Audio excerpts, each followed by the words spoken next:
Students in the United States are beginning to learn how to stop bleeding from gunshot wounds. This is part of a program called Stop the Bleed that was actually started back in 2015. Basically what it was a public education program by surgeons and doctors to teach people how to stop bleeding, which could save lives in the event of a mass shooting or any other kind of traumatic experience. 95% of people in these mass shootings that we have seen typically die from loss of blood. So, if we're able to stop the bleed, we might be able to save more lives. But again, here's the thing. The Stop the Bleed program is starting to go to high schools. And some high schools, particularly in the state of Maryland, have actually mandated that students and staff go through this training so that they're prepared to act and help save lives in the event of a mass shooting.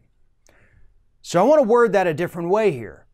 We're now at the point where we're having to teach high school kids how to save their friends and fellow classmates if they get shot at school because our government is so inept and inadequate and indebted to the NRA that we can't possibly get any kind of meaningful gun control legislation in this country.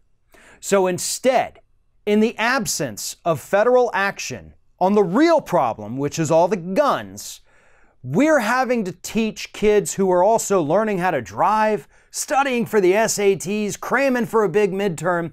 Now they also have to have the added stress of learning how to stop a bullet wound from bleeding out and letting their friends or teachers or whoever it is die in the classroom. I'm not trying to knock this program at all. Stop the Bleed is very important, and it is something that apparently we have to have in this country.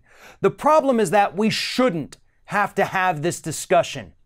The Stop the Bleed program shouldn't even have to exist, and yet it does.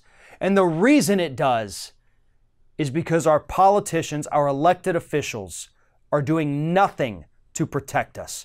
They're doing nothing to protect our children or our churches or anywhere else, our shopping centers, our grocery stores. All of these areas, our nightclubs, have experienced mass shootings within the last 12 months. And instead of taking action, they continue to do nothing. They continue to tell us it's not the time to talk about it, even though we've only averaged 8 days this year without a mass shooting.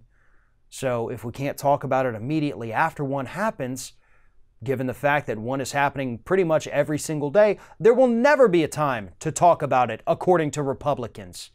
So instead, we have to have these doctors and nurses and surgeons come out, teach our children how to create a tourniquet to stop bleeding because the government won't do a damn thing to stop them from getting shot while they're trying to learn. That is absolutely pathetic. The lawmakers stopping action on gun control are pathetic. And the NRA is an absolutely corrupt, criminal, pathetic organization for allowing this to happen.